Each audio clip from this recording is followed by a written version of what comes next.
नमस्कार दोस्तों, आज हम विज्ञापन करेंगे। निम्नलिखित में से किसी एक विषय पर लगभग 60 शब्दों में एक विज्ञापन तैयार कीजिए। आज हम दोनों ही विज्ञापन को डिस्कस करेंगे और दोस्तों, बोर्ड का पेपर अटेम्प्ट करने से पहले ये विज्ञापन ज़रूर देखकर जाना, क्योंकि बहुत इंपॉर्टेंट विज्ञापन है जो पहले भी बोर्ड के एग्ज़ाम में आए हैं और इनके आगे भी आने के 99% चांसेस हैं। तो फर्स्ट वाले से शुरुआत करते हैं। अपने पुराने मकान के बेचने संबंधी विज्ञापन का उल्लेख तैयार कीजिए। दोस्तों, सबसे पहले हमें यह समझना है कि विज्ञापन किससे रिलेटेड है। इसमें प्रश्न कह रहा है कि आपका पुराना मकान है, उसको आपने बेचना है और उससे रिलेटेड ही एक विज्ञापन बनाना है। यानी हमें एक पुराने मकान की बिक्री के लिए एक विज्ञापन बनाना है। तो आइए देखते हैं हम इसे कैसे बनाएंगे। तो मित्रों, इसके लिए सबसे पहले हम एक बॉक्स बनाएंगे। बॉक्स किससे बनाना है? पेंसिल से बनाना है। पेंसिल से एक 4 साइडेड बॉक्स बना लेंगे जिसके अंदर हम एक विज्ञापन बनाएंगे। उसके बाद हम सेंटर में हेडिंग पाएंगे और लिखेंगे बिकाऊ है। क्या बिकाऊ है? मकान बिकाऊ है। और मकान का चित्र राइट साइड पे बनाएंगे।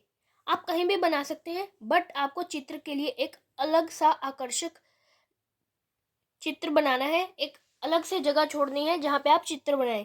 तो एक आकर्षक सा चित्र बनाना है और वहीं पे लिख देना है बिकाऊ है, ताकि जो विज्ञापन को देखे वो अट्रैक्ट हो और आपको नंबर मिल जाए। उसके बाद आपको मकान का एड्रेस लिखना है। स्वरूप नगर किसके नज़दीक है? करनाल बाईपास, नज़दीक करनाल बाईपास। कहाँ पे? दिल्ली में। दिल्ली की गली नंबर 3 में एक पुराना 3 मंजिला मकान। अब हमने यहाँ पे अपना पूरा एड्रेस बता दिया कि हमारा मकान कहाँ पे है। स्वरूप नगर में है, दिल्ली में गली नंबर 3 में एक 3 मंजिला मकान है। मंजिला कितना है? 3 मंजिला मकान है जो कि बिकाऊ है, जिसका क्षेत्रफल 150 मीटर है।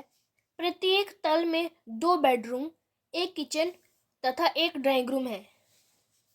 यहाँ पे अब हमने यह लिखा है कि हर एक मंजिल पर 2 बेडरूम है, एक किचन है तथा 2 ड्राइंग रूम है। मकान खरीदने के इच्छुक व्यक्ति शीघ्र संपर्क करें। अशोक अग्रवाल। अशोक अग्रवाल कौन? जिसका मकान है, मकान मालिक। उसका मोबाइल नंबर 98123। आगे आप क्रॉस पा देंगे। 10 डिजिट का आपको मोबाइल नंबर लिखना है। आप आगे की कुछ डिजिट लिखें, उसके बाद क्रॉस पा देंगे, क्योंकि बोर्ड्स में आपको कभी भी पूरा मोबाइल नंबर नहीं लिखना है।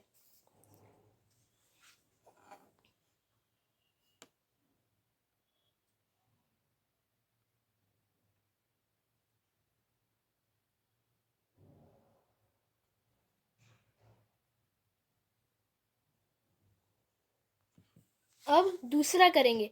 वार्षिकोत्सव के अवसर पर आपकी कक्षा द्वारा अभिनीत होने वाले एक हिंदी नाटक के लिए विज्ञापन का उल्लेख प्रस्तुत कीजिए।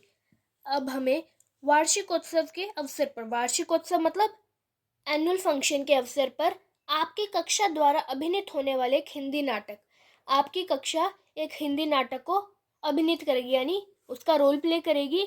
उसके लिए आपको एक विज्ञापन को प्रस्तुत करना है। दोस्तों, इसके लिए भी सबसे पहले हम एक बॉक्स बनाएंगे जिसके अंदर हम अपना विज्ञापन लिखेंगे। उसके बाद हम ये जानते हैं यह विज्ञापन किसका है, कि हमारी कक्षा एक नाटक को प्रस्तुत कर रही है, हिंदी के नाटक को प्रस्तुत कर रही है, और इसके लिए हमने विज्ञापन बनाया है। तो इसमें हम कोई चित्र नहीं बनाएंगे, केवल शब्दों का प्रयोग करके ही अपने विज्ञापन को पूरा करेंगे। दोस्तों, चित्र उन विज्ञापनों में बनाया जाता है जिनमें किसी चीज की बिक्री के लिए हम विज्ञापन बनाते हैं। अब यहाँ पे हमें किसी चीज की बिक्री नहीं करनी है, केवल अपने विज्ञापन को प्रस्तुत करना है।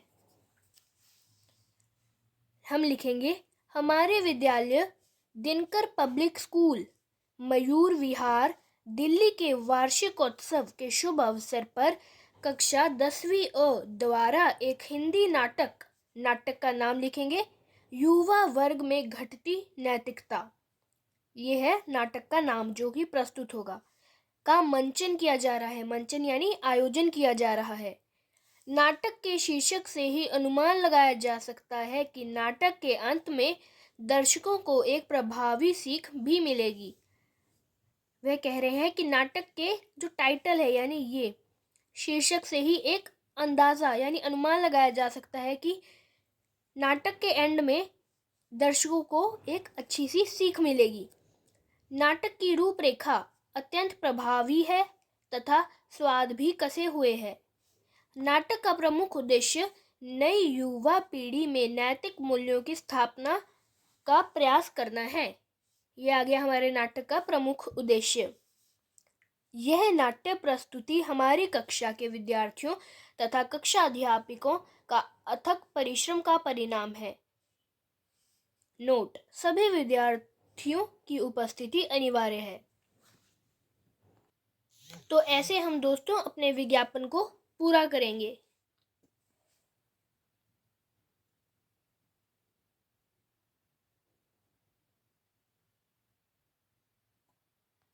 अब इसके लिए कुछ अन्य प्रश्नों की भी प्रैक्टिस करेंगे। किसी डिटर्जेंट साबुन का विज्ञापन 25 से 30 शब्दों में तैयार करना है। अब हमें क्या करना है? डिटर्जेंट साबुन की बिक्री के लिए विज्ञापन बनाना है। तो सबसे पहले दोस्तों इसको बनाने के लिए पेंसिल की मदद से एक बॉक्स बनाएंगे। कैसा? रेक्टेंगल बॉक्स होना चाहिए जो आपके बोर्ड के पेपर में शीट को कम्प्लीटली फिल कर दे। और इसमें आपको मटेरियल बड़ा बड़ा लिखना है ताकि आपका बॉक्स फिल हो जाए, कहीं से खाली नहीं रहना चाहिए। अब हमें बिक्री करनी है डिटर्जेंट साबुन की, तो सबसे ऊपर हम हेडिंग देंगे डिटर्जेंट साबुन। चमक कंपनी का नाम है। कंपनी मेंशन करना ज़रूरी नहीं है, अगर प्रश्न में दी हुई है तो आप लिख सकते हैं चमक डिटर्जेंट साबुन। साइड पे चित्र बनाएंगे जो साबुन को प्रेजेंट करेगा। साबुन का चित्र बना दिया, उसके बाद ऊपर कोटेशन लिखी है, पहले इस्तेमाल करें फिर विश्वास करें। ये हमने साबुन के ऊपर कोटेशन लिख दी। अपने विज्ञापन को आकर्षित बनाने के लिए एक कोटेशन का प्रयोग अवश्य करना चाहिए। अब इसकी विशेषताएं भी लिखेंगे। दूध सी सफेदी चमक से आए, रंगीन कपड़ा भी खिल खिल जाए, चमक करे दाग पर काम, आपके हाथ करें आराम। उसके बाद अंत में हमने इसका मूल्य लिख दिया, मूल्य 20 रुपए। अब इसका और ऑप्शन करेंगे। अथवा में है किसी टूथपेस्ट का विज्ञापन 25 से 30 शब्दों में तैयार कीजिए। अब हमें टूथपेस्ट की बिक्री के लिए एक आकर्षित विज्ञापन बनाना है। अब दोस्तों यह एक बिक्री के लिए विज्ञापन है, तो सबसे पहले हमें एक बॉक्स बनाना है। उसके बाद चित्र के लिए जिस चीज़ की हमें बिक्री करनी है उसके लिए जगह छोड़ना बहुत ज़्यादा ज़रूरी है, क्योंकि चित्र से ही हमारा विज्ञापन जो है वो आकर्षक बनता है। उसके बाद हम ऊपर टूथपेस्ट की कंपनी का नाम लिखेंगे, दंत कांति टूथपेस्ट। साइड पे एक आकर्षक सा चित्र बनाएंगे और चित्र के पास ही उसका मूल्य भी लिख सकते हैं। अब एक स्लोगन लिखेंगे, चमकदार एवं दमदार दांतों का राज, दंत कांति टूथपेस्ट। ये हो गया हमारा स्लोगन। इसके बाद अब हम इसकी कुछ विशेषताएं बताएंगे। दांतों को मोती सी चमकीला बनाए, आयुर्वेदिक जड़ी बूटियों से युक्त,